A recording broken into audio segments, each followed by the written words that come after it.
Bon, aujourd'hui, on va parler donc de secteur IMO aux États-Unis. Donc, ici, j'ai mis une phrase de Richard de Aléron. Our land is a finite resource. Donc, les terrains, la terre, l'IMO, c'est limité. On n'a pas jusqu'à l'infini. Donc, si c'est limité et la quantité d'êtres humains augmente ou simplement la concentration reste avec certains, proportionnellement, l'immobilier, c'est quelque chose qui va s'y valoriser et s'y valoriser pour toujours. Donc, comme c'est un actif limité, il y aura toujours sa valeur, surtout qu'on a besoin, en fait, d'un espace minimum pour habiter et pour vivre, sans oublier l'agriculture, etc. Donc, mais il ne faut pas oublier que les secteurs IMO, c'est seulement un des secteurs de notre économie. Je sais qu'en France, la majorité des Français qui font d'investissement sont sur les secteurs IMO. Et ça, c'est un biais normal parce que les taux d'emprunt en France sont ridicules, sont presque zéro. Pas qu'en France, mais dans certains pays européens. Mais ça ne correspond pas à la réalité du reste du monde. Et c'est ça que les investisseurs IMO français oublient parfois. Donc, il faut profiter, il faut aller à la banque, prendre un crédit. Si les crédits, si les intérêts sont des 1%, 2%, ça vaut carrément la peine. Mais ce n'est pas le cas des 95% des pays dans le monde où les taux d'intérêt sont plus élevés. Dans la bourse, dans l'économie, les secteurs IMO pèsent moins de 15% dans le monde, donc il y a beaucoup d'autres secteurs. Donc c'est un secteur important pour avoir dans les patrimoines, c'est un secteur important pour avoir même dans les portefeuilles boursiers, dans les portefeuilles d'investissement en bourse, mais ce n'est pas quelque chose à surpondérer. Surtout si vous avez déjà des investissements physiques, un vrai immobilier. Donc essayez de ne pas dépasser les 20% ou 15% d'IMO dans votre portefeuille d'actions. OK? Bon, ici, aujourd'hui, on ne va pas parler des REITs. Les REITs sont les Real Estate Investment Trusts aux États-Unis. On va parler des Real Estate Stocks, donc on va parler des actions. Et quelle est la différence des actions immobilières et des REITs? Les REITs aux États-Unis sont des sociétés immobilières où en fait il y a un management. Les managers, l'équipe des managers vont manager des centres commerciaux, ils vont manager des bâtiments, ils vont louer pour des entreprises, etc. Ils vont prendre donc les loyers. Par loi, ils sont obligés de verser plus de 90% des loyers vers les actionnaires. Donc en fait, avec les rates, vous recevez des loyers. Et normalement, c'est mensuel, ok, ou sinon trimestriel. Et donc, la valorisation des rates, c'est une bonne valorisation à long terme, mais du coup, ce sont des sociétés plutôt pour recevoir des loyers et investir indirectement sur des biens immobiliers. Par contre, de l'autre côté, on a les real estate stocks, donc les actions immobilières. Donc, ce sont vraiment des actions pures. Ce sont des actions des sociétés qui vont faire la construction des biens immobiliers, qui vont acheter des terrains, construire des maisons, ils vont vendre des maisons. Donc, on a des catégories d'actions aux États-Unis. On peut séparer les actions, on va faire entre guillemets normales, et les rates. Aujourd'hui, on va parler des actions normales. Et pourquoi on a des belles opportunités aujourd'hui, actuellement aussi. Bon, il ne faut pas oublier donc que parmi les actions immobilières, on va voir des sociétés qui font la construction, des autres qui vont vendre des composants, soit des composants pour la construction, soit des composants pour les particuliers, ok, pour faire des travaux dans la maison, etc.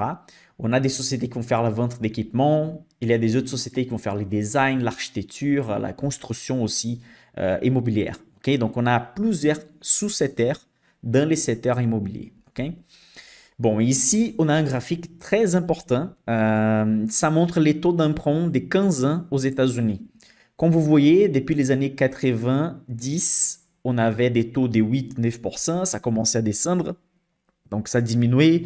Ça arrivait à 6-5% dans les années 2000. Ensuite, après 2010, ça a baissé de 4%. Ça arrivait même à 2,5% les taux d'emprunt aux États-Unis. Donc, plutôt la valeur qu'on a actuellement en Europe, plutôt comme ça. Et bon, après la pandémie qu'on a vécue, ça a explosé. Donc, ça est parti des 1% carrément à 6% actuellement. Donc, c'est entre 5,6 et 6,5, ça dépend de la banque, ça dépend de la société. C'est les taux d'emprunt que vous allez payer des crédits aux États-Unis. Et pourquoi ici je parle des États-Unis? Parce que les sociétés que je vais vous présenter, ce sont des sociétés américaines. Les principales sociétés constructrices aux États-Unis du monde sont aux États-Unis. Et aujourd'hui, je vais vous montrer plutôt quelques sociétés un peu plus petites pour qu'on puisse avoir un peu de potentiel. Donc, si vous voulez, on a plutôt des sociétés mid small cap dans le secteur immobilier. Il ne faut pas oublier qu'aux États-Unis, on a plus de 300 millions de personnes. Donc déjà, ça fait 4 fois la taille de la France. En termes de taille, ça fait beaucoup plus que ça. Et les principales sociétés du monde sont aux États-Unis. Et donc, il y a beaucoup de sociétés qui sont concentrées sur certains États des États-Unis. Et donc, c'est pour ça que ça permet d'avoir beaucoup plus de diversification en termes d'actions aux États-Unis. OK?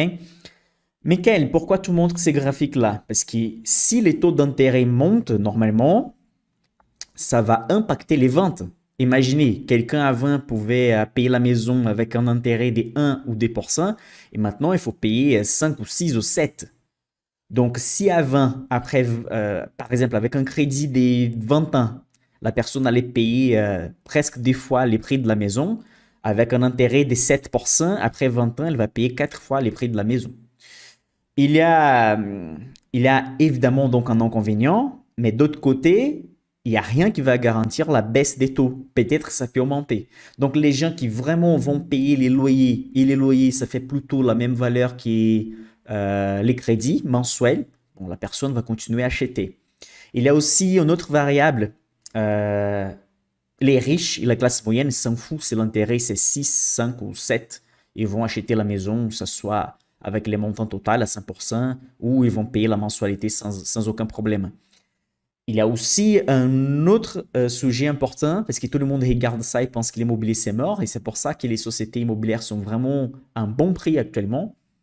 Une autre chose aussi ce sont les maisons modulaires, ce sont les maisons construites en usine aux États-Unis. Donc ce sont des maisons construites qui sortent de l'usine et vont simplement sur les terrains et boum, ils déposent les maisons. Et donc ce sont des maisons vraiment pas chères à 40 000 dollars, 50 000 dollars, 80 000 dollars, des maisons, des grandes maisons. Et donc, ça, c'est un nouveau marché aux États-Unis. Ça marche bien à ces moments. Et du coup, c'est un autre marché c'est un autre public aussi que les marchés ils touchent. Donc, quand vous voyez quelqu'un sur l'Internet en train de dire ouais, ces heures c'est mort, maintenant c'est mort sur ces heures, etc., c'est que la personne ne connaît pas vraiment les cycles de marché. Toujours, il y aura quelqu'un qui va gagner de l'argent. Toujours. Même dans un secteur qui est en baisse, même dans un secteur il y a par exemple des situations macroéconomiques qui ne vont pas bien, toujours, il y aura quelqu'un qui aura une idée, qui va profiter et qui ne va pas diminuer les ventes.